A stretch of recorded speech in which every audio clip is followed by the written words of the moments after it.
I challenged myself to use 3 different materials from my craft supplies to show you how to weave a chair seat. Here are a few of the supplies that you will need.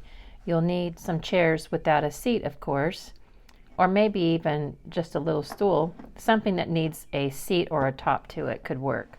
This is my favorite to use, but I'm going to challenge myself today and I'm going to try yarn. And I don't know which color yet I want to do. I'm kind of leaning towards this one because it has all of these, I guess, what do you call it, variegated? So I think that might weave up kind of nice. But then this has kind of a natural look too. And then another choice would be fabric. And one of these chairs, this little chair I'm going to make for the cottage. So I'm kind of sticking with the pink and blue theme, and I was hoping in my fabrics that I had one where if you happen to see the back, that it's like if this was pink, like this one, it would still look pink, but they all tend to be a little bit white on the other side. So I'm wondering if I try that, strips of this, if you would just see a bunch of white. I don't know. So that's going to be a fun experiment today. Then you'll need some type of a big needle. I don't know if I want to use a curved one. I might possibly. You want it to have kind of a big eye. I thought I had one.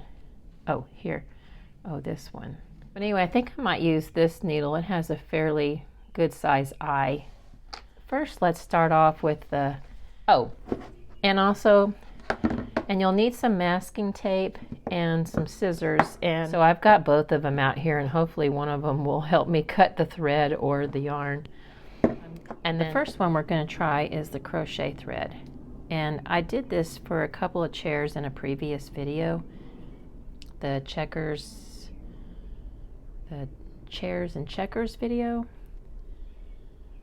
I'll just pull off a little bit. And this is going to get messy. So if you don't like paint on your hands, you may want to put some gloves on, or I guess you could put this in a bowl and wiggle it around with a paintbrush. But you probably know I like to get paint on my hands, so I'm just going to go ahead and get messy. I'm not looking to completely cover this with the brown. I think this is a darker brown than I wanted, but it'll work. I want some of that cream color to show too. Almost like the variegated yarn, how it has the different shades. I think it gives it kind of more of a natural look. And it will probably take more than what I have cut off here. So I am going to cut another piece just to have it ready. Now I have all of my crochet thread colored, and I think that this should be enough. I made this little stool. It's very similar to the chair. I thought it would be easier for you to see the weaving pattern with the back being gone. And I also wanted to mention too that some chairs, like this little chair, this is the one I made for the general store, and the back goes back narrower than the front. The front's a little wider. It works out better if it's square, so that's why I modified these chairs so it was square.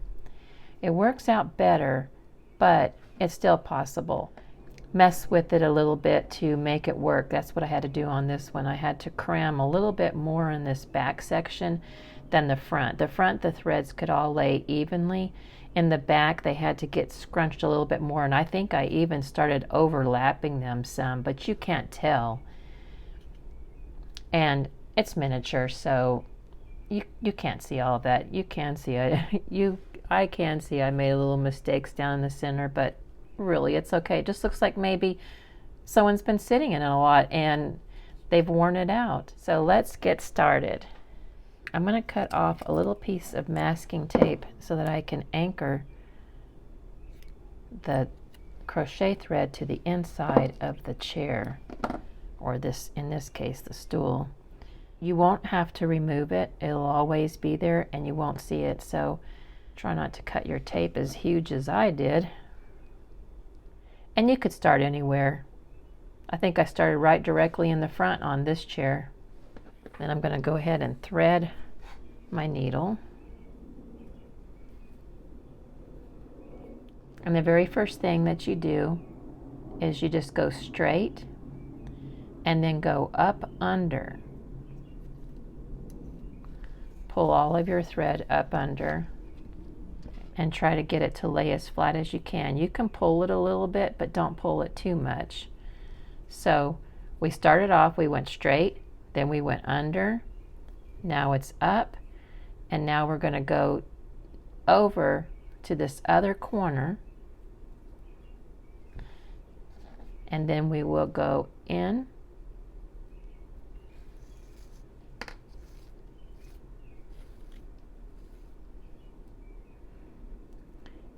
and now I'm going over again,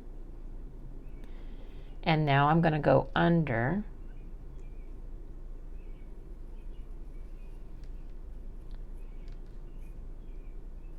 I'm keeping my thread close to that corner, and then I'm going over, keeping the thread close to that corner, and go under,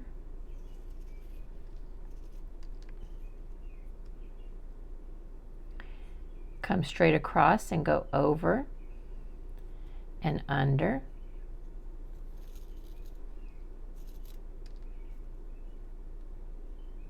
and push your thread over as close as you can. Go to this, we came up, so go over to this corner and go under,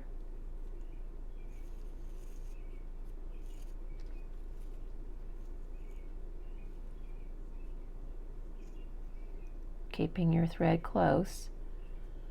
Now you're going to go over, keep it close to your corner, and go under,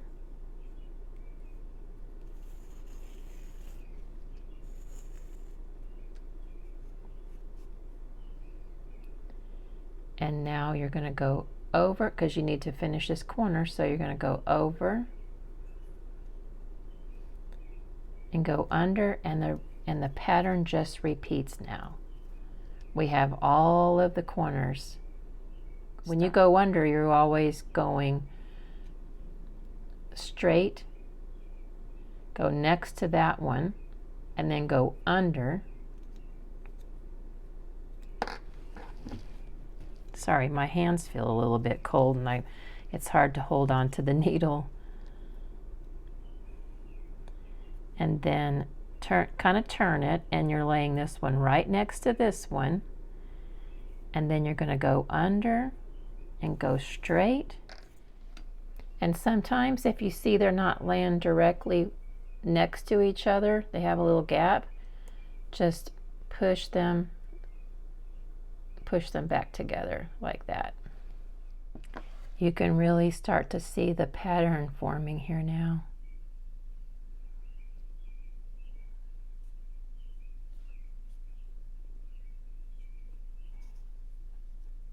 When you've ran out and you need to add some more, whenever you tie it on, make sure that you feel like it's going to get hidden, so that your knot will end up not showing once you continue weaving.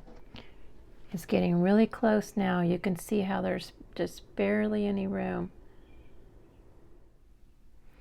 And when you finish it off, I'm just going to get it to the back and run it up underneath some of these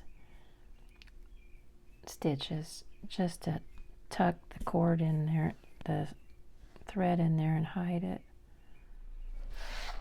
And there you have your little bench. I wish I would have picked a different brown, but I guess this will be okay. All right, now let's try, I really want to see what's going to happen with this one. So let me cut some of this off first. I wish that the color sections were shorter. When I first started pulling some off, all I was coming up with was this brown and turquoise color. I kept pulling it out, and I really liked this color. I'm going to put it on this chair. I didn't want it all that color, so I cut it right where it was starting to transition into this rusty color. So it's going to be interesting to see how this one turns out. I really hope this comes out and doesn't look too cheesy, but we'll see.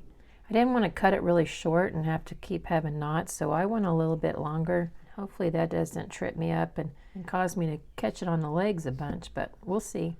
One thing I'm noticing is that it's very fluffy and fuzzy.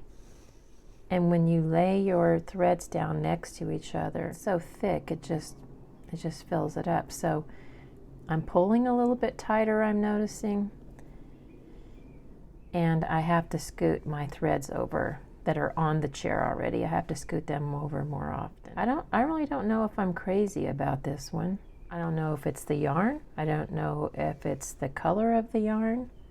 Maybe in the end it'll end up looking like a rag rug. You almost can't see the pattern either very well. Okay, here's how this one looks finished.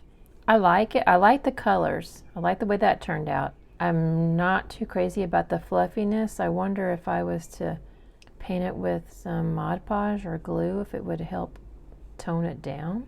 The more I keep looking at this, I'm not happy with this color. I'm going to redo it, but I'm going to redo it just leaving it natural. I cut some fabric into almost 1/4 inch strips, and then instead of knotting it so I wouldn't have a lot of big knots, I just put a couple of stitches in to attach them. I hope all this fraying is not going to be a mess. There's only one way to find out, and that is to try it. All I can say is this was a mess, and I'm not going to continue on. It just looks like a mess.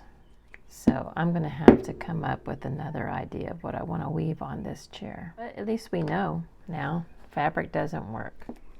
I looked around in my craft supplies and I thought I had some natural hemp cord, but I don't. All I have is this. And I don't really think I want to use that, although if I had to, I would maybe try the pink since it's going to go in the cottage. But this would be a perfect thing to use, but only if you had like natural colors. All I have is rope, but I did find this little thing of twine. So I think I'm going to give twine a try and see how that works out.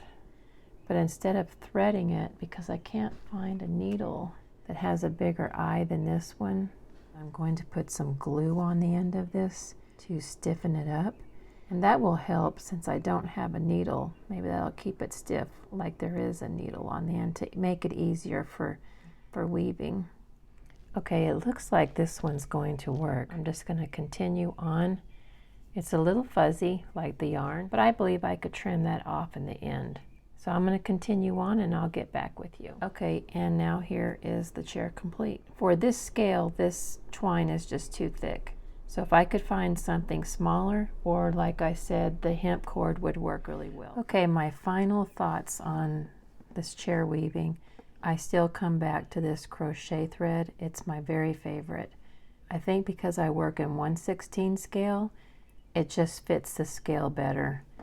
Even if I found a twine that was smaller, I still think it might be a little bit big for my scale. If you don't have any crochet thread on hand, I believe that embroidery floss would work as well too. And of course the hemp. The yarn, I can't say I'll ever use it again. It was fun searching through my materials that I had on hand already to create these 3 different woven chair seats. Thank you so much for watching.